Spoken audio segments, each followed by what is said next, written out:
Esta clase es homilética, que es el arte o la disciplina de predicar, de cómo predicar.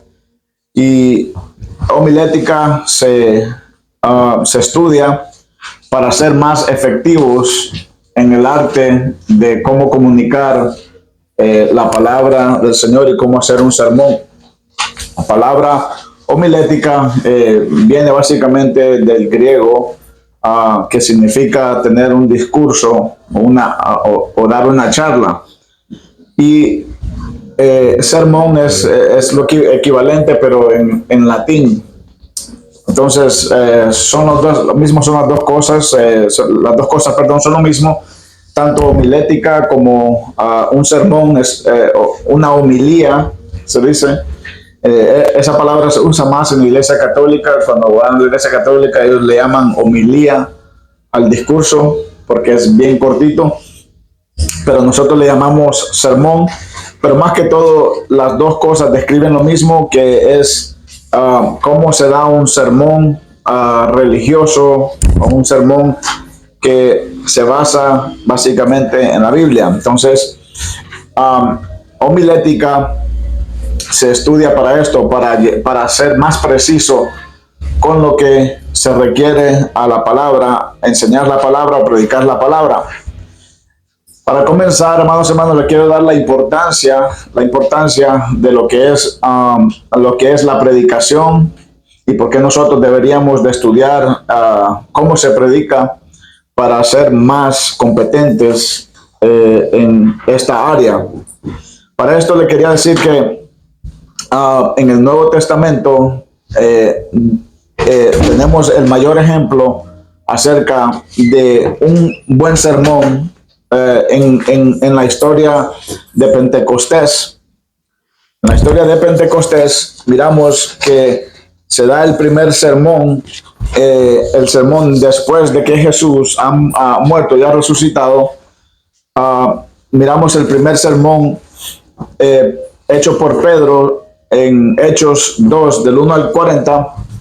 El apóstol Pedro se tira un gran sermón explicándole a la gente qué es lo que está pasando y por qué lo que ellos estaban experimentando en ese Pentecostés, y les explicaba a través de la Biblia lo que significaba lo que estaba sucediendo en ese momento. Uno de los mejores sermones que miramos en la Biblia. Otro sermón predicado por Jesús es el Sermón del Monte de las Bienaventuranzas. Estos sermones, amados hermanos, han tenido impacto en cómo nosotros miramos un sermón y las enseñanzas de Jesús. En el caso del apóstol Pedro, cuando el apóstol Pedro predica esta homilía, este sermón, se convirtieron 3,000 personas de un solo.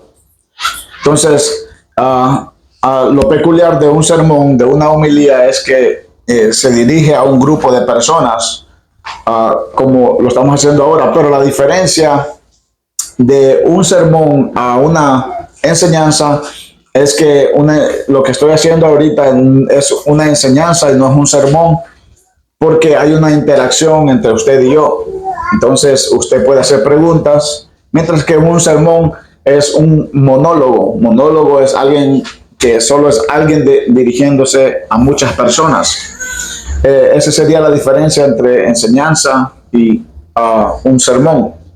Entonces, cuando hablamos de homilética, le quería presentar personajes que han marcado la historia a través de los sermones. Le decía que Jesús predicó su sermón más conocido, es las bienaventuranzas.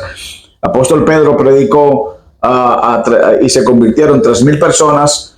Y así en la Biblia podemos ver muchos sermones, pero en la actualidad les quiero presentar a ustedes el príncipe de los predicadores, que se le conoce así porque tuvo un gran impacto en su sociedad con sus prédicas. Y hay muchos pastores, predicadores que han revolucionado toda una sociedad con el hecho de predicar. Entre ellos está Charles Spurgeon, Martin Luther King, el afroamericano, y John Wesley. Podría mencionar uno de esos. personas que literalmente cambiaron una sociedad con solo el hecho de predicar. Les quiero presentar a Charles Spurgeon, uno de los, se le conoce como el príncipe de los predicadores, porque revolucionó en su tiempo, revolucionó. Fue llamado el príncipe de los predicadores. Llegó a predicar a audiencias de más de 20,000 personas sin micrófono. Fue uno de los hombres más importantes de su tiempo y su pensamiento e influencia llegan hasta nuestros días. Se le considera hoy el predicador más extraordinario de su época. Bienvenidos a este resumen de la vida de Charles Spurgeon. Charles Spurgeon, el famoso predicador inglés del siglo XIX, distaban mucho de las lecturas teológicas intrincadas y técnicas que eran comunes en las iglesias de esos días. Por el contrario, los sermones de Spurgeon eran profundamente elocuentes, pero también tenían humor, estaban llenos de ilustraciones y de aplicaciones que las personas podían entender. Gracias a la claridad y agudeza de sus mensajes, pronto llegó a ser conocido como el príncipe de los predicadores. Podríamos decir que como predicador, Spurgeon lo tenía todo, excepto una buena salud. Sufría constantemente de diversas dolencias y, a veces, sufría de graves episodios de depresión. También tenía gota reumática, lo que finalmente le quitó la vida a la edad de 57 años. Cuando se considera el gran corazón de Spurgeon, su exposición bíblica del Evangelio, su relevancia cultural, su estilo apasionado y la elocuencia de su predicación, no es de extrañar que se le llame hoy el príncipe de los predicadores. Predicó su último sermón en junio de 1891 y murió 6 meses después. Cuando Charles Spurgeon murió en enero de 1892, Londres se puso de luto. Cerca de 60,000 personas vinieron a rendirle homenaje en el Tabernáculo Metropolitano. Alrededor de 100,000 salieron a las calles mientras un desfile de 2 millas de largo siguió a su carroza fúnebre desde el tabernáculo hasta el cementerio. Las banderas ondearon a media asta y las tiendas y los pubs estuvieron cerrados. ¿Y tú, qué piensas? ¿Cuál crees que es el legado más importante de Charles Spurgeon? ¿Crees que la iglesia de hoy necesita predicadores como Spurgeon? Déjanos tus comentarios y suscríbete a nuestro canal para ver más contenido como este. ¿Qué les parece? Impresionante, ¿verdad? Sí. Eso es lo que hace un hombre usado por Dios y bien disciplinado en la prédica, pero algo que no se puede negar de que alguien puede ser un muy buen predicador, un muy buen orador, pero si no va acompañado de muestra de lo que él predica, que lo que predica lo practica, entonces mucha gente no lo va a escuchar. Y eso es una de las cosas que quería apuntar, que usted puede escuchar un buen orador, un buen predicador, pero en realidad eso tiene una gran sustancia. Por el momento de que no hay sustancia, no hay evidencia de lo que se predica, no se practica, entonces la gente deja de escuchar eso. Entonces, tener muy consciente de eso. Charles Spurgeon es uno de los hombres más conocidos en cuanto a la predicación se refiere. Charles Spurgeon es uno de ellos. Solo los quiero inspirar a ustedes de que ustedes se inspiren a predicar, porque creo que es una tarea que Dios nos quiere que todos hagamos, y de una u otra manera, si ustedes pertenecen a una célula, a usted se le da la oportunidad de predicar en una célula y tiene que estar preparado. Para eso son estas clases. Y usted puede comenzar de poquito a más. No todos vamos a hacer un Charles Spurgeon. Dios ya lo escogió, pero sí quiere que nosotros nos preparamos para ser ministros competentes en este nuevo pacto. Entonces, estas personas han marcado la historia, pero uno de los predicadores favoritos para mí ha sido Martin Luther King. Les quiero mostrar un video de él. Este hombre me ha hecho llorar con sus prédicas porque tiene una pasión y una elocuencia como pocos la han tenido. Y Martin Luther King, para los que no saben, es el que luchó por los derechos civiles de los afroamericanos aquí en Estados Unidos, y fue por él que se revirtieron bastantes leyes muy racistas. Él se le conoce como el líder del movimiento civil en Estados Unidos. Y él es más conocido por un sermón que dio en el Capitolio en Washington, D.C., que se titula Yo tengo un sueño. Entonces, pero este es uno de los sermones de él. Este sermón es el último sermón que él predicó. Parece que Dios le reveló a él que él iba a morir, y este fue el último sermón que él dio antes de morir, antes que fuera asesinado. Lo asesinaron de un balazo, y este fue el último sermón que él dio. Este es un pastor. Se nos vienen días difíciles, pero ahora no me importa, porque he estado en la cima de la montaña. No me importa. Como cualquiera persona aquí, me gustaría vivir una larga vida aquí en la tierra, pero la verdad eso no me preocupa ahora. Solo quiero hacer la voluntad de Dios, y Él me ha permitido subir a la montaña, y he mirado y he visto la tierra prometida. No sé si llega ya con ustedes, pero quiero que ustedes sepan esta noche que nosotros como pueblo llegaremos a la tierra prometida.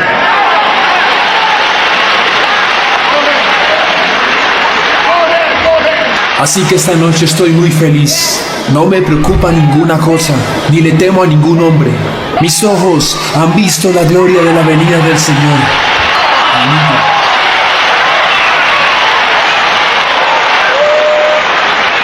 Días después de eso, él fue asesinado. Pero antes él había dicho este sermón, este discurso llamado Yo tengo un sueño. Y él predicaba bastante acerca del libro de Amós. Y aquí menciona varios versículos también en esta.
No, él tenía bastantes seguidores blancos, hispanos, de todo.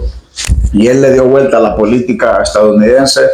Y con ese sermón se coronó. De hecho, donde él dio ese sermón es donde el nuevo presidente de Estados Unidos se va a parar a dar su discurso. O sea que el que llega a dar un discurso ahí es porque tiene un mensaje potente que dar.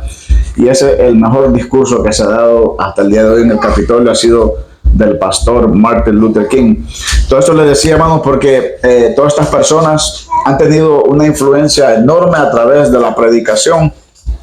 Les decía de Pedro, Charles Spurgeon, también de Martin Luther King. Hoy hay grandes oradores, predicadores que llenan las redes sociales. Ustedes lo siguen tal vez. Y esto tiene una gran influencia, pero nosotros, como trabajamos con célula, y cada uno de ustedes debería de aprender a manejar esto para dar un mensaje. Déjeme decirle que usted puede tener un sermón muy sencillo, muy simple, que puede cambiar la vida de una persona. Yo me acuerdo una vez que fui invitado a predicar a una iglesia, y me invitaron a última hora. Yo ni me preparé mucho, pero como uno ya maneja la homilética, al final del sermón se me acercó un joven y me dice, mira, por el sermón que tocaste, el tema que tocaste, dice, yo tenía una arma de fuego y estaba decidido a ir a matar a una persona que dice que le tenía rencor y le habían matado a su amigo. Y lo llevaron a la iglesia y él pasó enfrente y básicamente confesó que tenía intenciones de asesinar a alguien. Y para mí, desde en ese momento yo me puse a pensar, wow, qué responsabilidad la que tenemos nosotros a pararnos enfrente de personas, porque cualquier cosa puede cambiar la trayectoria de una vida con una simple palabra que nosotros le podemos dar. Y de eso nosotros hemos visto mucho de esto, donde vidas han sido cambiadas por una predicación, por un sermón. Y por eso es muy importante, amados hermanos, de que nosotros, como Pablo le dijo a Timoteo, que es necesario que nosotros tracemos la palabra de verdad. Muy bien. Entonces, con esto vamos a entrar a lo que es la estructura de un sermón.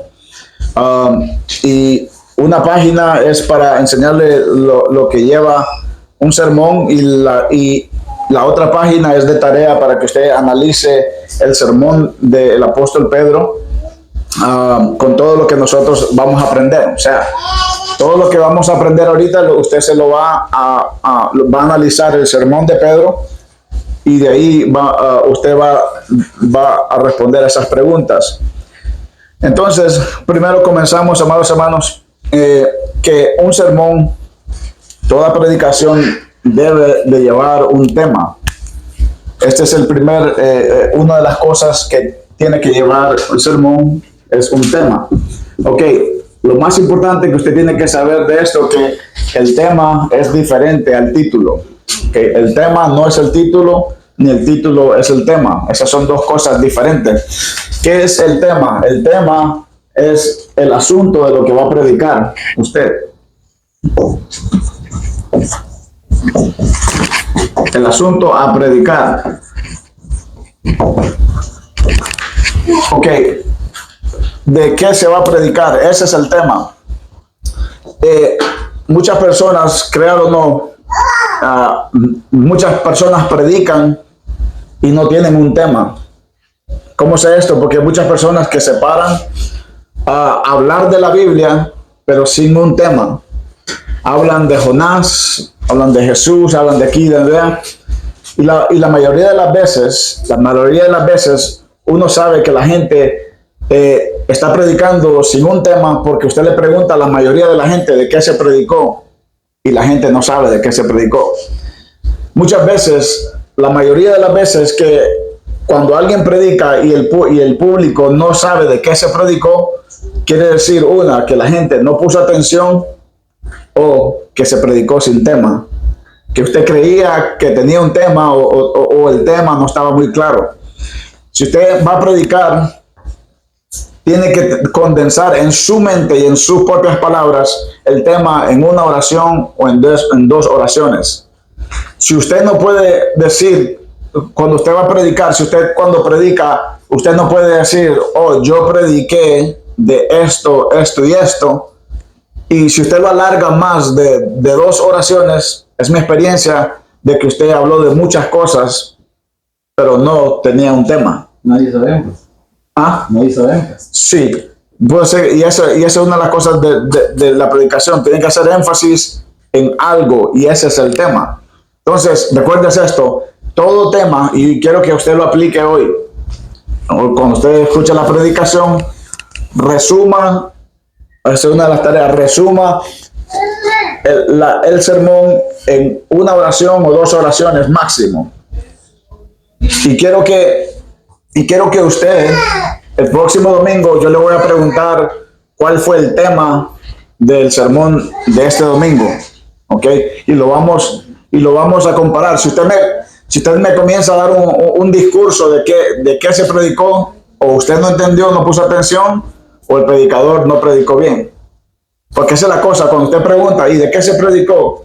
Y comienza a repetir todo lo que el pastor o el predicador dijo, de seguro usted no entendió el tema. Entonces, muy importante, el tema es el asunto de lo que se predica. Ok, entonces, después vamos a hablar del título, cuál es la diferencia del título, pero quiero que entienda bien eso, lo del tema. ¿Estamos claros acerca del tema? ¿Alguna pregunta antes de pasar de ahí? Ok. Si, veamos un ejemplo, si lo que alguien me puede decir, si esto fuera una predicación, que esta es más una enseñanza, pero de lo que hemos hablado hasta ahora, ¿cuál sería el tema de lo que estamos haciendo ahora mismo? ¿Alguien me puede decir? ¿El poder de la prédica? Ahí está. Ese es todo el poder. Hasta ahora lo que hemos hablado, muy bien resumido, no es todo lo que hemos, porque no he terminado, pero hasta ahora me parece muy certero, el poder de la prédica. Yo les convencí a ustedes que la prédica tiene un poder y que es importante, entonces, muy perfecto. Así tiene que ser, en una oración, en 2 oraciones. Si se riega más, es que usted solo está repitiendo lo que escuchó, pero en realidad no entendió el tema. Entonces, esa es la importancia del tema. La importancia del tema es que la gente se va con un pensamiento bien concreto. Porque le aseguro que hay muchos predicadores que predican un montón de verdades. Escuche, usted puede predicar un montón de verdades, pero sin un tema. Dios es bueno. Dios va a matar al diablo. De tal manera Dios salvó al mundo. Acuérdate de tu creador en los días de tu juventud. Todas esas cosas son verdaderas, son bíblicas, pero no tienen una conexión las unas con nosotros. Entonces, si usted dice el culto estuvo bueno o la prédica estuvo buena, es porque usted puede resumir todo lo que se dijo en una oración, en 2 oraciones, y después la puede explicar más, pero es eso. Entonces, esa es la importancia del tema. Ahora, ¿cómo encontrar el tema? Aquí es donde podemos entrar un poquito más en anecdotal, cosas anecdotales o experiencias propias, pero los temas, amados hermanos, de lo que uno se va a predicar, primero se encuentra sabiendo la audiencia a quien usted le va a predicar. Ok, si usted le toca predicar en la célula, automáticamente usted tiene un grupo de personas, segmentos, a quienes le va a predicar. Eso no le da todo el tema, pero le da una dirección hacia dónde va a ir el tema. Si usted va a predicar el martes o el domingo, usualmente aquí varían los temas dependiendo al día o la ocasión donde predicamos. Entonces, ¿cómo escoge el tema? Primero, conociendo la audiencia donde va a predicar, a quienes usted le va a predicar. Entonces, si a mí me toca predicar a los jóvenes, ya tengo una idea reducida cuál va a ser el tema. Si me toca predicar a los niños, ya sabemos, se reducen las posibilidades del tema. Pero esa es una manera, una de las cosas que hay que tener en cuenta, a quién se le va a predicar. ¿Alguna pregunta de todo lo que decimos? Y dígame una. Aquí yo veo como, he ido a muchas iglesias aquí en Estados Unidos y es diferente como en el país. Cuando se termina la prédica, aquí yo no veo que la gente hace mucho el llamado. El llamado a la gente a convertirse, a pasar adelante. Sino que, por ejemplo, llaman para horarios, pero el enfoque, no veo el enfoque de por qué no se hace, que es algo... Sí, bueno, la cosa es buena observación, y de hecho se me escapó decir eso, que cuando usted va a predicar, le decía que tiene que tener en mente su audiencia, okay, y eso le va a dar el tema. Entonces, el propósito de la predicación son 3. Usted va a evangelizar, va a edificar o va a indoctrinar. Entonces, escriban eso, porque no lo escribí ahí. Edificar,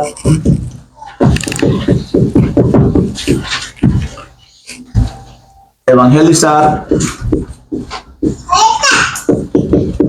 Creo que eso está en la otra clase: edificar, evangelizar, indoctrinar. Sí, entendiendo el género que eso determina su tema, si usted va de eso. Entonces, contestando eso, ¿cuál creen ustedes que se predica más los domingos? ¿Cuál de estos tres? Evangelizar. ¿Perdón? Edificar. ¿Qué más dice? ¿Edificar o evangelizar o doctrinar? Doctrinar, ok. Edificar. Para mí edificar. Edificar. Okay. Levante la mano los que piensan que es edificar. Levante la mano los que piensan que es evangelizar. La mayoría de los sermones. Y el doctrinar, levante la mano. Okay, uno.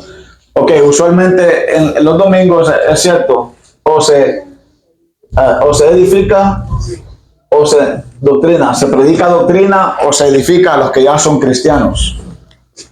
Ok, ¿por qué no se evangeliza los domingos? Porque nosotros somos una iglesia celular donde, ¿qué se hace en las células? Evangeliza. Yes, evangeliza. Estas son las células. Y para eso son las células, para evangelizar, porque las personas llegan a las células y están supuestos a escuchar un sermón de evangelismo. Ahora, si usted va a la célula y mira que su líder de célula le comienza a predicar doctrina, que nosotros creemos en la Santa Cena, porque la Santa Cena es simbólico. Si comenzamos a hablar en las células creemos en hablar en lenguas, creemos en el bautismo, todo esto, está predicando doctrina. Entonces la doctrina es para los que ya creen. La edificación es para los que ya son cristianos. También se encuentra el tema, claro, en cosas culturales que están pasando. Por ejemplo, que hay algo que ha pasado en los recientes días de que todo el mundo está hablando. Las elecciones, ¿ok? Yo aproveché para predicarle a los jóvenes acerca de la política y cómo la política se relaciona con la iglesia en sí. Les explicaba a los jóvenes el viernes que la palabra iglesia significa los llamados a votar. Eso es lo que significa iglesia, los llamados a votar. Entonces, cuando le decía esto a los jóvenes es porque estamos en un ambiente que todo el mundo está hablando de lo mismo. Entonces, muchas veces el tema se puede escoger de acuerdo a la relevancia de lo que está pasando en las noticias, en nuestra comunidad, en todo nuestro ambiente en el cual nosotros nos rodeamos. Entonces, esa es otra pista.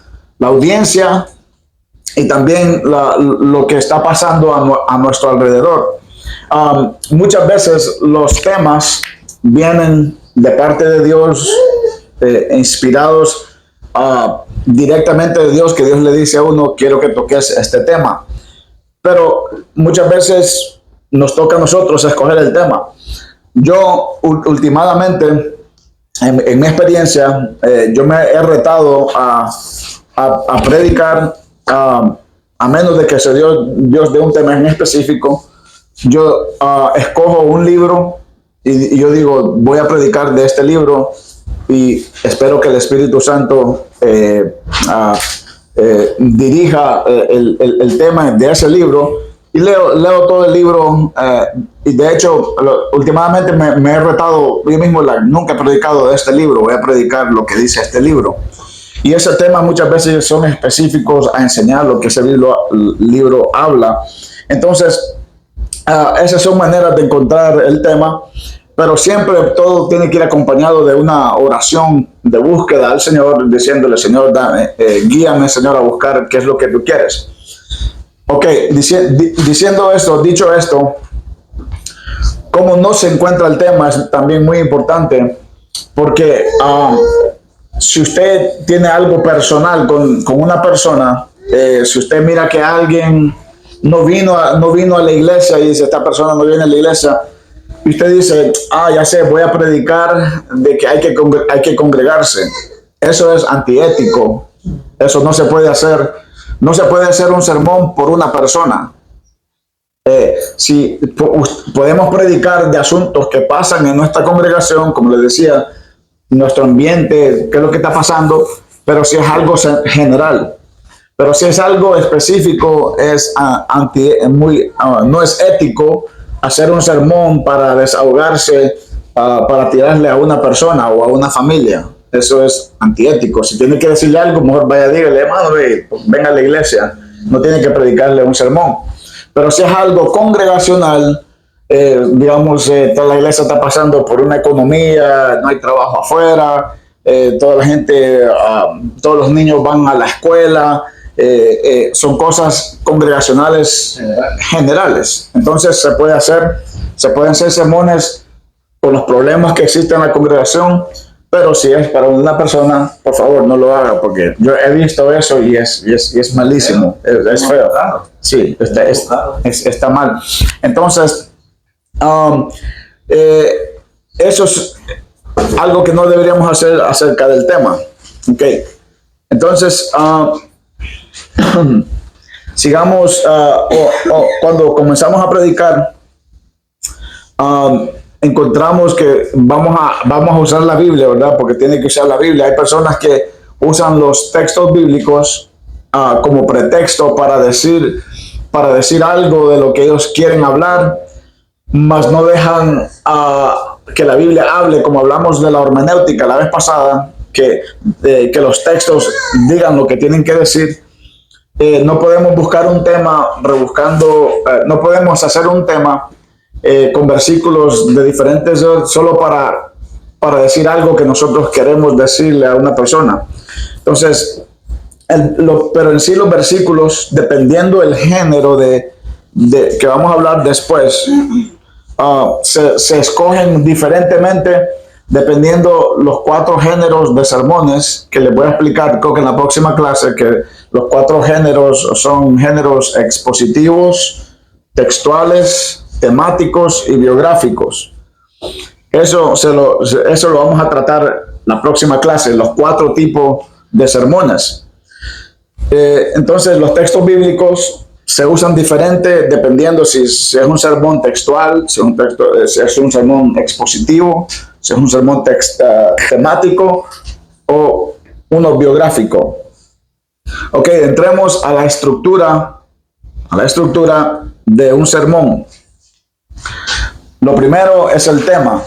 Muchas veces cuando vamos a predicar no sabemos en sí el tema de lo que vamos a predicar hasta que estudiamos, hasta que el Señor nos da confirmación o hasta que escogemos el tema, decir yo voy a hablar de esto. Entonces, lo primero que se da cuando ya estamos predicando, cuando ya estamos en medio de la predicación, lo primero que se da usualmente es el título. Pero el título es lo último que se escoge. Lo último que se escoge de un sermón es el título, pero va primero cuando uno ya está predicando. ¿Qué es el título? El propósito del título es llamar la atención al tema.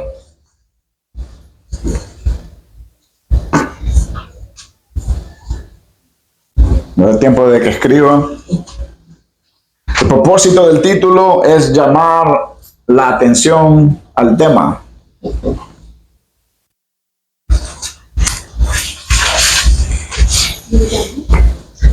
El título debería de ser creativo y debería de llamar la atención para que la gente esté pendiente de lo que se va a predicar. Usted tiene que crear un interés. Eso es algo de que todos los predicadores efectivos tienen. Ahora más que nunca, esto está comprobado con el internet, que la gente ve un video dependiendo el título, que se llama el thumbnail de un video. Si puede ser lo más interesante de un video en YouTube, pero si no tiene el título bien llamativo, entonces no lo ven. Entonces, eso dicen que es la estrategia número 1 para que la gente mire sus videos, tener buenos títulos. Entonces, les decía que el título, cuando usted ya tenga todo el sermón, cuando ya tiene todo el sermón hecho, entonces usted le pone un título a su tema, porque usted ya sabe al final, cuando usted termina su tema, que es todo el sermón, el tema es todo el sermón, entonces usted dice, este título le voy a poner para que la gente tenga una pista de lo que voy a predicar y esté pendiente. ¿Qué es lo que no se puede hacer en un título? En un título no es muy aconsejable poner el tema en el título. Por ejemplo, como les decía, que el título, el tema es una oración, tal vez 2. Pero si usted da su título, es el tema, entonces ¿para qué la gente lo va a escuchar? Mucha gente pierde interés cuando saben, voy a predicar acerca de obedecer a Dios y no ser como Jonás. Entonces la gente dice, ya me la sé. Gracias, hermano. Muchas gracias.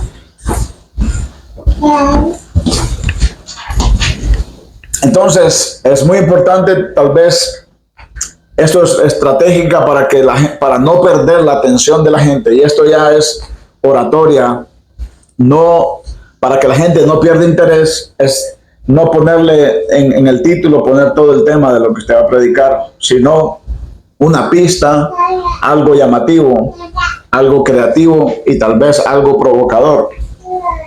Usualmente los títulos más efectivos o tal vez más usados son los que vienen en forma de una pregunta.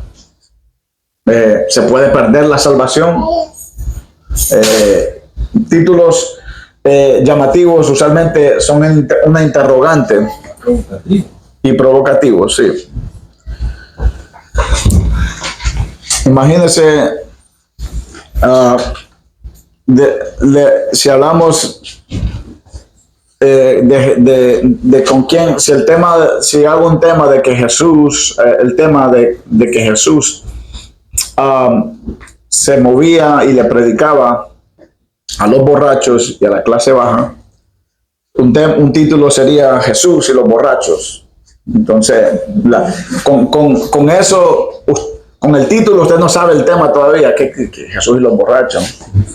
Entonces, pero la Biblia después dice que Jesús le decía, este hombre se la lleva con borrachos y todo eso. Entonces, ese es el poder de un título, que le crea un incentivo para usted escuchar más, pero usted no sabe el tema todavía.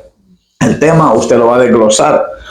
Entonces, les decía que tiene que ser creativo, y es lo último que se escoge, porque cuando usted ya termina de escribir el sermón, entonces ya puede tener un título apropiado para todo el tema. Entonces, hasta aquí quiero que miremos la diferencia entre el título y el tema. El título y el tema son dos cosas diferentes. El título es solo un rótulo del tema y el tema es todo el sermón. ¿Está claro eso? Ok. Entonces, estas son las estructuras, hermanos, de un sermón: el título, introducción, cuerpo y conclusión. Entonces, ya hablamos acerca del título, pero ahora hablamos acerca de la introducción. La importancia de la introducción. Hablemos de la introducción, de lo que vamos a hablar. En la introducción de un sermón, comenzamos a describir los temas, los puntos que vamos a tratar. Y usualmente en la introducción, amados hermanos, también es tan importante como el título, porque dependiendo de su introducción, es si usted va a captar la atención de la gente. Si la introducción usted no es intencional, entonces sienta el precedente de toda la prédica. En la introducción usted habla de lo que va a hablar, más sin embargo lo mismo que el título, sin predicar el sermón en sí. Les quiero dar un ejemplo. La introducción del sermón, imagínense de que usted está, de hecho yo prediqué un sermón titulado el arte de la introducción, y en esta prédica me recuerdo hablando de la introducción. Imagínense y esta era mi introducción a este sermón. Imagínense que a ustedes no tuvieran ningún conocimiento acerca de quién es Jesús. Usted no tiene la Biblia, no tiene nada, pero imagínense que a usted le toque introducir a Jesús a un grupo de personas que nunca han escuchado de Jesús, pero usted no tiene Biblia, usted no tiene ninguno de eso. ¿Cuál sería la mejor forma de presentar a Jesús solo con haber caminado con Jesús, conocerlo personalmente? Y esa fue mi introducción para describir el ministerio de Juan el Bautista. Juan el Bautista fue el responsable de introducir a Jesús sin que la gente no tuviera una noción. Y Jesús dice de Juan el Bautista, el más grande de todos los profetas fue aquel que me introdujo, el que dijo, he aquí el Cordero que quita el pecado del mundo. Entonces, la importancia de la introducción la vemos en el personaje de Juan el Bautista, quien fue el responsable, quien Dios le dio la responsabilidad de introducir a la escena de la humanidad a Logos, a Dios hecho carne. Imagine qué responsabilidad tan grande, ¿verdad?, de Juan el Bautista, de introducir y darle la introducción a Jesús. Y él sentó el precedente de quién iba a hacer esto. Juan el Bautista era muy respetado y lo hizo magistralmente, que de hecho miramos de que Juan el Bautista introdujo a Jesús y una vez de la introducción se quitó de la escena para no quitarle brío a quien se merece.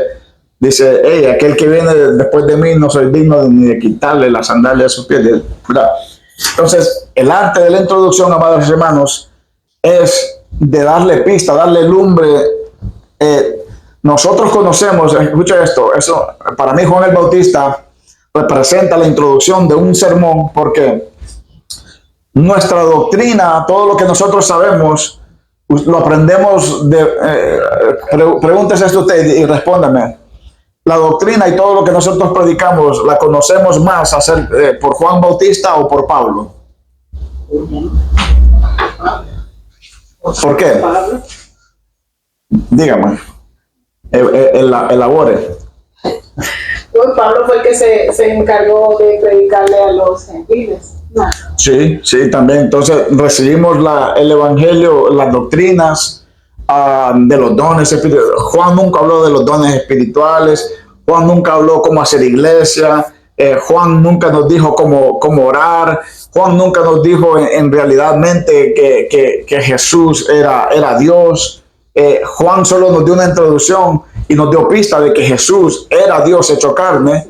Mas sin embargo, de hecho no tenemos ningún escrito de Juan el Bautista, pero eso es lo que hace una introducción. Nos apunta a la persona, de esto voy a hablar, de esto, y crea una atmósfera de curiosidad y dice, uy, sí, ¿quién será este Jesús? Entonces viene Pablo y Pablo nos predica en el cuerpo en sí quién es Jesús. Pero en la introducción, cuando estamos haciendo un sermón, tenemos que describir de lo que vamos a hablar sin hablar de lo que vamos sin mencionar de quién vamos a hablar. Le doy un ejemplo.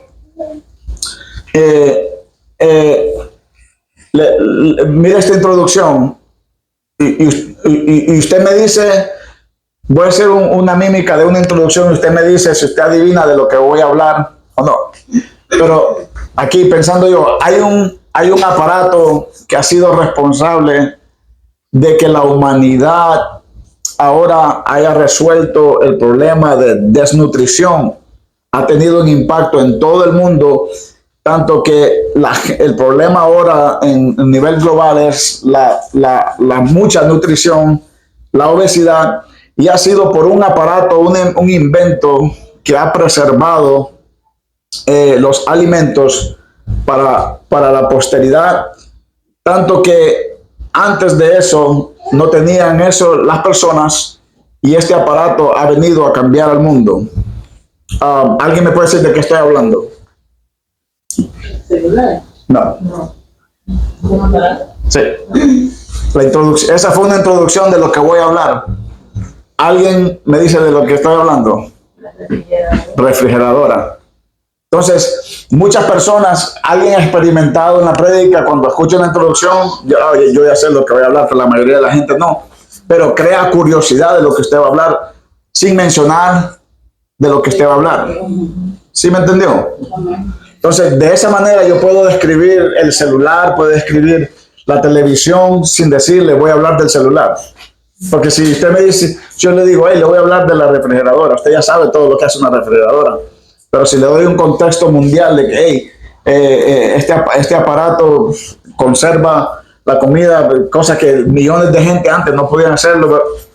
Ese es un pequeño ejemplo, pero esa es la importancia de la introducción, es crear las bases de lo que vamos a hablar, pero sin distraer a la gente o decir, oh, ya me la sé. Entonces, eso lo miramos un minuto. Entonces, tenga en el sermón de hoy, escuche bien la introducción y usted analícelo y también me dice cuál fue la introducción del sermón de hoy, okay, en la próxima clase. El cuerpo. Perdón, sigamos en la introducción. ¿Cómo escoger una introducción? Igual al título, tanto el título como la introducción es lo último que se escoge. ¿Entiende? Porque cuando usted ya tiene el sermón ya hecho, usted dice, oh, yo sé qué buena introducción le puedo dar a esta prédica, pero no le puedo dar una introducción a algo que ni usted mismo sabe de lo que va a hablar.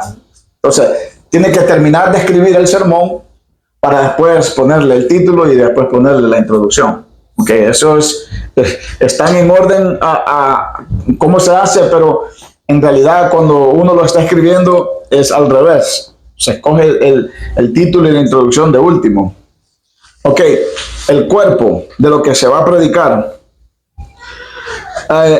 En el cuerpo, más amados, cuando ya entramos en el tema, lo que vamos a estar explicando, estamos explicando el sermón o el mensaje. Es muy importante, básicamente, de llevar los puntos de lo que estamos tratando en divisiones menores a mayores. Cuando se predica, usted va a tener un montón de puntos de los que usted quiere hablar, ¿ok? Y muchas personas cometen el error de que en la introducción dicen lo más importante del tema. O en el primer punto de las divisiones comienzan a decir lo más importante del mensaje en el tema. Entonces, ¿qué pasa si usted en el primer punto dice lo más interesante o la parte que a usted más le conviene? ¿Qué pasa con el resto de los puntos? La gente pierde interés y usted también pega sueño. Pero muchas veces pega sueño porque usted tiene puntos. Voy a hablar de este punto y este punto. Y cuando usted pone el punto más relevante para usted en los primeros, usted mismo, el predicador, los siguientes puntos no le va a poner tanto énfasis porque ya dijo lo que quería decir. Entonces, es muy importante en ponerlo el orden de los puntos de lo que vamos a predicar, lo que vamos a tratar, en un orden de menor a mayor. ¿Ok? Para que tenga un impacto más grande.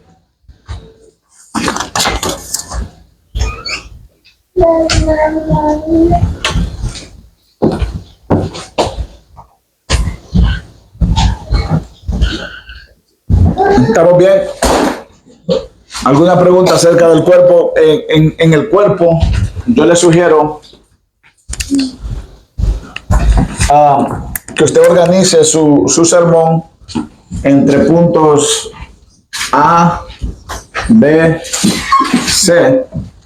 Y si usted habla de un punto aquí, y si tiene más puntos acerca de eso, entonces usted le pone dentro de esto, porque hay subpuntos, hay divisiones mayores,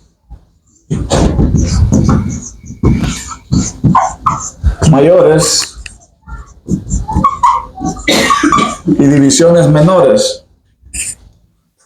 que aquí sería 1, 2, 3.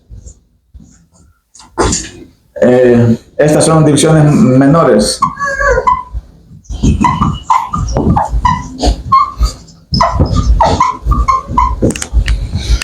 Y pongamos, por ejemplo, digamos que mi tema, solo por pensar, mi tema en esta ocasión son el pecado. O quiere decir, mi título es el pecado.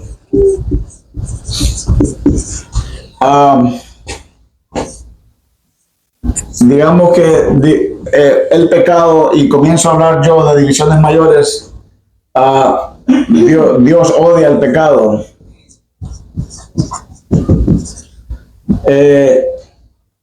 Dios odia el pecado. Aquí el pecado nos aleja de la vida eterna, o el pecado y la vida eterna.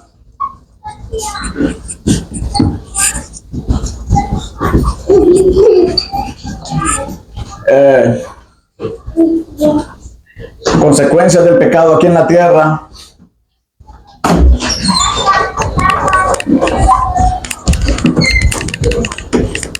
Esto lo estoy haciendo, esto no lo practiqué, pero imagínese que usted está hablando del pecado y usted dice Dios odia el pecado. En las divisiones menores de 1, 2, 3, usted puede dar ejemplos de cómo Dios odia el pecado. ¿Alguien me puede dar un ejemplo bíblico donde Dios manifiesta que odia el pecado? Adán y Eva, cuando comieron el fruto, y podemos seguir dando más ejemplos. Israel, toda la historia de Israel, y así puede poner más ejemplos. Entonces, una división mayor es cuando usted dice Dios odia el pecado, Dios es santo, 3 veces santo, y después da ejemplos, 1, 2, 3. Eso es para organizar, ese es el cuerpo. Después el pecado y la vida eterna. Todos aquí todos estamos destituidos de la gloria de Dios. Todos estamos destituidos de la gloria de Dios. Y después otro eso. Aquí se puede, en las divisiones menores se puede hacer preguntas. ¿Por qué Dios no puede entrar? ¿Por qué alguien no puede entrar al cielo con pecado? Esa como pregunta, y usted se contesta a sí mismo. Entonces, esto es un breve ejemplo para explicarle que hay divisiones mayores y divisiones menores. La división mayor es algo general, y las divisiones menores ya es más específico de lo que usted va a hablar. Podemos hacer un sinnúmero de simulaciones acerca del cuerpo de un sermón. Ahora, aquí donde yo les quiero decir, si mi interés en mi sermón es que la gente, si mi interés es que la gente conozca cuál es la consecuencia del pecado en la tierra, como decía la hermana, cuando ¿quién fue que dijo acerca del pecado? Usted, usted de Charles Spurgeon, que al final terminó enfermo, ¿verdad? No, pero es al reverso. La consecuencia del pecado de las personas aquí en la tierra, la Biblia dice que el pecado lleva a la muerte, pero también dice que se envejecen las personas, que dice David que mis huesos se entumecieron. Entonces usted deja esto para último, pero si su interés no es enfocar que el pecado afecta a nuestra salud, entonces usted lo invierte y pone este como A y escoge otro. Dice el pecado y la vida eterna. Si su sermón es que la vida eterna, el pecado nos aleja de la vida eterna, entonces usted lo pone de último. Lo pone así. Y así sería. Entonces, porque dependiendo a qué usted le va a dar más énfasis, es mejor dejarlo por último. Igual en las divisiones menores. En las divisiones menores se usa lo mismo. En las divisiones menores usted invierte los que usted cree que son, le va a dar más énfasis. Sin el punto 1, en el punto 2, en el punto 3. Siempre de menor a mayor. Y por último es la conclusión. La conclusión es lo último del sermón y también se hace de último. Primero se hace el cuerpo. Usted comienza a escribir los puntos A, B y C y después los números 1, 2, 3 y usted juega con ellos y ya cuando tiene el tema, cuando a usted le gusta, entonces ya le pone una introducción, ya le puede poner un título y también usted dice la conclusión. El propósito de la conclusión, amados hermanos, es el llamado a actuar.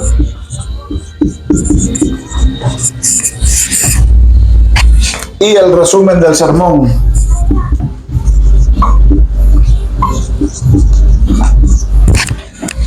Entonces, en la introducción,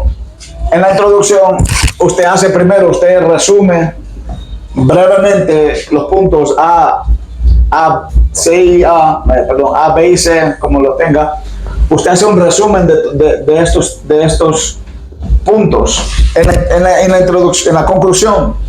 Después de hacer la conclusión, el resumen de todo el sermón en pocas palabras, en una oración o dos, básicamente en el resumen usted sí ya puede decir el tema. Esta predicación se trató de las consecuencias del pecado. Ese sería el tema de este breve sermón que hicimos, las consecuencias del pecado. Pero la cosa es que yo quise enfocar en este punto, las consecuencias aquí en la tierra. Entonces, el llamado a actuar es vivir en santidad. Vivir en santidad.